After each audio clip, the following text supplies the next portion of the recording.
કડી બાદ ઊંઝા નગરપાલિકામાં મતદાન પહેલા ભાજપનો લહેરાયો ભગવો 36માંથી 22 બેઠકો પર ભાજપના ઉમેદવારો બિનહરીફ।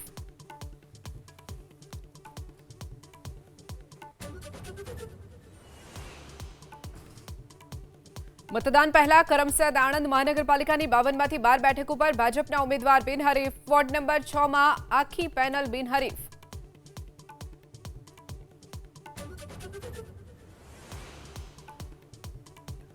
રાજકોટના ગોંડલમાં કોંગ્રેસના 8 જેટલા ઉમેદવારો એક સાથે ફોર્મ ખેંચતા દોડધામ। ભાજપ કોંગ્રેસના કાર્યકરો વચ્ચે બબાલ। અત્યાર સુધીમાં ભાજપના 12 ઉમેદવારો બિનહરીફ।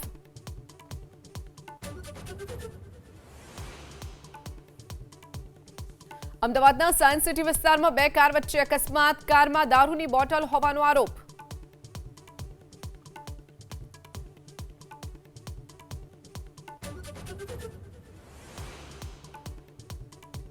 સીબીએસઈ ધોરણ 10નું પરિણામ જાહેર। સીબીએસઈની વેબસાઇટ પરથી જોઈ શકાશે વિદ્યાર્થીઓ પોતાનું પરિણામ।